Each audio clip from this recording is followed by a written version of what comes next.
We are in Tokyo and heading to Suzuka soon. The Japanese Grand Prix, F1 2026's last race before a month-long break that could define the entire season for at least one team. And that team is Aston Martin. After 2 races, 0 finishes, and a week of shock announcements back at the factory, Adrian Newey stepping back, Jonathan Wheatley leaving Audi, all eyes in this paddock are on one question. Aston Martin said race 3 would be different. We are at race 3. So is it? That question and what it means for the rest of this season starts right now. 2 announcements. Both landed within days of each other. Both sent shockwaves through this paddock.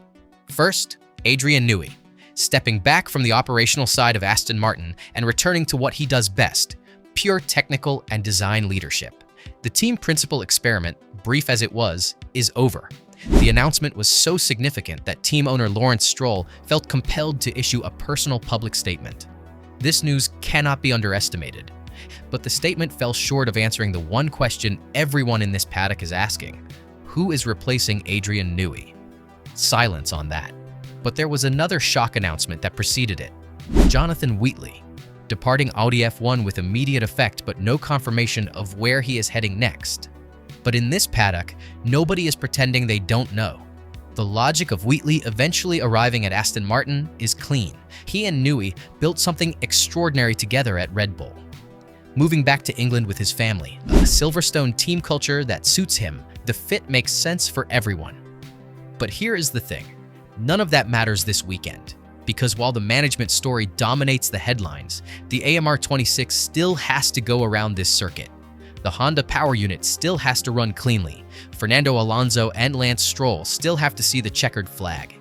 And all of Japan is worried, not just Aston Martin fans. Let's talk about accountability.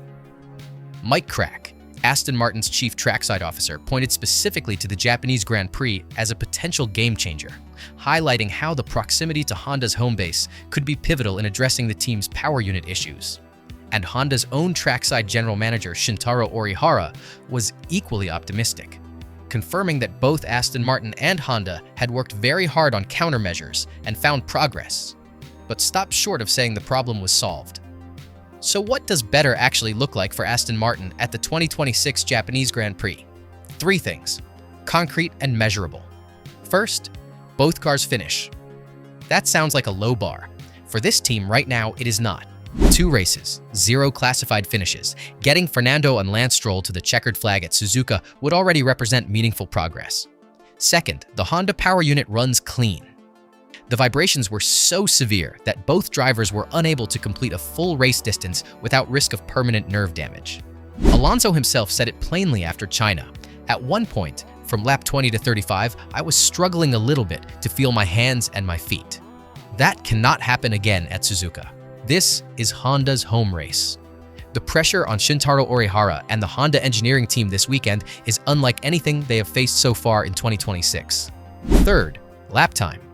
Not miracles, not podiums, simply closing the gap to the midfield to the point where this car is racing, not circulating. If the Aston Martin upgrade package for Japan does what it is supposed to do, we should see that in the timing sheets by Saturday. 3 things: finish, run clean, find time. If they cannot deliver all 3 here at Suzuka, the consequences extend far beyond the Aston Martin garage. This is Honda's home race, in front of their home press and their home fans. The reputational stakes for Honda could not be higher. And in Japan, image matters deeply. A third complete failure here will not go unnoticed, and the beneficiary of that narrative, quietly and without saying a word, is Toyota. Particularly with Haas performing well this season and expected to score points again this weekend, and of all things, at Honda's own home race. In Japan, that symbolizes a loss of face in front of a home crowd, against an overarching nemesis and rival in Toyota, a mild interpretation at best. The pressure is not only on the Aston Martin campus in Silverstone, it is on Honda's engineers in Japan, and they know it. Now, Jonathan Wheatley. Nothing is officially confirmed beyond his Audi departure. But here is what the paddock is telling us. The move caught people off guard, including, sources suggest, Wheatley himself and Lawrence Stroll. That unusually personal statement from Stroll was not a coincidence. It was a signal. The power struggle between Binotto and Wheatley was real, Add to that the personal dimension. Relocating his entire family to Switzerland, a culture and an organization that was not quite what was promised, and Wheatley's dissatisfaction was known inside the paddock long before it became public. Walls have ears here. They always do. Binotto found out about the conversations between Wheatley and Aston Martin, and he made a clean power move: consolidate control, remove the friction, take the title. Whether that serves Audi well is a different question.